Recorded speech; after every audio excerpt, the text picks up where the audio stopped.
When the river Styx emerges from the abyssal maw, it flows through 6 lower planes before it reaches its mouth in the lake of boiling blood. Pandemonium is loud, Tartarus is rocky, the Duat is hot, Woe falls apart a lot, Gehenna is actually quite nice, and Hell is hell. There are 3 other lower planes. Mictlan is dark, and Naraka is weird, but not quite as weird at the subject of today's video, the Citadel of Voidgloom, which is inhabited by the Starfall, or it was! Rest in piss, bozo! Mess with the best, die like the rest!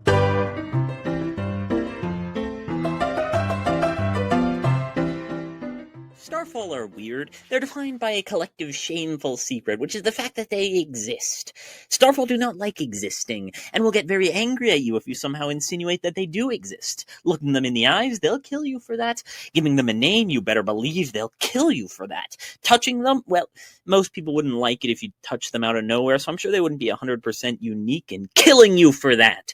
But despite their insistencies, they do exist, so much so that they can interact with the world around them, or could. They're gone now, so I don't feel too scared talking about them. So how do they do this? Well, they tend to leave rock carvings in their strange language, able to be translated by the Metztoloth. So, if you've ever wanted to desert from the army of hell and join the Yugoloths, here's everything you need to know. I know that there is no one that can possibly have those dreams, but who knows, maybe time travel is possible, maybe the world will reset somehow. I have all of eternity alone to figure something out.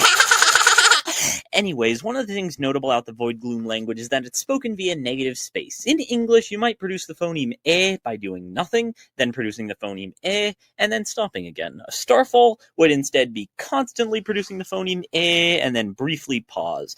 Now, for the purposes of orthography, this makes very little difference. Sure, instead of adding imprints to a canvas, you remove areas from it, but, like, you know the word write comes from to carve, right? But we'll get to the freaky orthography. Since Voidgloom has more than one phoneme, that means they must be constantly producing every phoneme layered over each other and only stopping one or more at once. Now, Starfall are not like humans or any other species, though it is very difficult to get a read on their pharyngeal anatomy because upon death they stop existing. But did they even exist in the first place? Yes! I'm going to stop questioning the mechanics of Starfall. There are never any good answers. Point being, there are pretty much 7 antiphonemes which can be combined in various degrees. F, S, H, and H are the most obvious, but these are accompanied by and altogether, that means in the Voidgloom language, silence sounds like this. In addition to the 7 basic phonemes, there are also 8 first-level phonemes, sa co-articulated with everything, and fa with ha and ha. There's also fa, sa, and ha, all not said at once for a total of 16 phonemes, with a length distinction on basic phonemes for 23 ultimately. Now we can move on to the morphology. Obviously, pronouns are a no-go. You can't refer to someone. That would be terrible. In fact, nouns in general aren't used in Voidgloom, and adjectives are nominals, which are basically nouns. What about verbs? Those describe an action. An action is a noun. Get that out of here. So what does that leave? Well, conjunctions and some prepositions. And okay, fine. The Starfall can admit something exists, even if it's not them, like the universe. The universe exists, and it has a length, width, and height. This is the form nominals take in Voidgloom, various fundamental and undeniable properties of the universe, their mensuration and flux. There are about 500 of these making up the entire language, though languages, as is their wont, change over time. The analog to prepositions, therefore, are the function words used to indicate large and small changes in these properties and the nature of these changes. For example, a Starfall itself, a pronoun, could be referred to by the mass of the universe, the amount of matter it contains, not changing, because they don't exist. We get it! Now, this exact vocalization is to refer to mass, and then a pause, and then which refers to the lack of change. Using this, we can construct some rudimentary sentences. For example, if I wanted to say, the Starfall touched another Starfall, you would identify the first Starfall using this established vocalization. Past tense verbs use the same set of measures as nouns, so the Starfall touched something, which is a sentence, is the same as the Starfall that touched something, which is a subject. To touch something on a physical level means moving electron shells close enough to repel each other. In other words, expending energy against electromagnetic potential without doing any work. This means we use the property of electromagnetic potential, this is modified with a changer of, which indicates potential energy being expended to maintain a system from outside pressures. And adjectives can be translated directly with changers, which indicates equivalence but unfamiliarity. Now, the translation text is very long this year, just like my penis, though all these years blend together into the dissonant pulp of infinity. And I like my vulva better. So anyways, the first sentence is, to what degree is this snake majestic?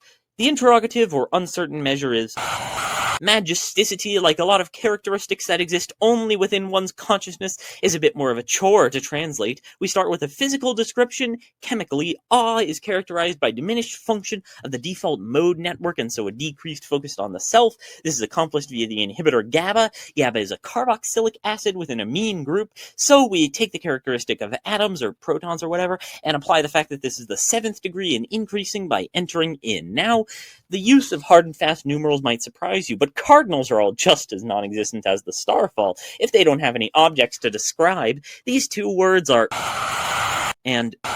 Now, the second part is pride decreasing, which is represented just as and it's not technically decreasing, but temporarily decreasing, and then eventually returning. That's what a majestic. While there are many things that characterize snakes, what truly makes them unique is the flexibility of their lower jaws. So a snake is referred to as a consumption, growing apart temporarily, written as and surely is maintaining a high level of accuracy or confidence, or the general property of some model being able to predict reality. That's pronounced and.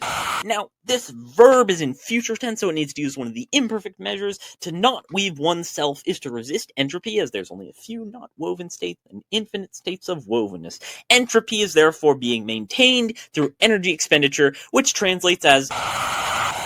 Now, the loom of infinity is one word in Voidgloom. Like I said earlier, prepositions can exist just fine, but they're postpositions, so into in the sense of becoming something is. Now, coil is more evocative of the folding of a protein, or the condensing of matter into the distinctive barred spiral shapes that make up galaxies. In theory, attractive forces and small differences in density compound over multiple rotations into a buildup of area containing denser material, which moves through these gravitational waves. Now, the buildup of waves is actually a measure, and the imperfect of it is, while gravity is endless, is lacking in end, both of which are measures pronounced as and. Ruin and rebirth aren't nicely cyclical like in English, so this passage isn't even that poetic. A starfall immediately identifies that the second law of thermodynamics means a snake cannot devour itself forever. Nothing is forever. Time is an endless arrow, and then they have the audacity to call themselves creators. Please, call yourself a composer if you have to. I am the one true creator remaining. Anyway, ruin is having entropy increased, which is. Rebirth, on the other hand, is wrapped up in the messy concepts of life. On the face of it, life is just chemical reactions that perpetuate themselves, preserving themselves by dumping entropy into the worlds around them. So, in that sense, rebirth and ruin is more of a complement than an antithesis. It uses the two modifiers for doing something again, and for decreasing entropy within a system by dumping into a massive sink, which are. And is. Oh my god, the starfall do not believe in God, but in terms of a general interjection, actual silence, that is, every phoneme not said at once, is fine. Jaws, in essence, are simple machines used to increase the mechanical advantage of chewing. By moving longer distances, you can put in more force. Increasing mechanical advantage is represented by to close or temporarily come together in imperfect is. Upon is just flashbang you with a perfectly normal postposition. The construction for one's own is time as a bidirectional loop with a counterfactual reversal that represents literally undoing something. In other words, it's just, remember what I just said?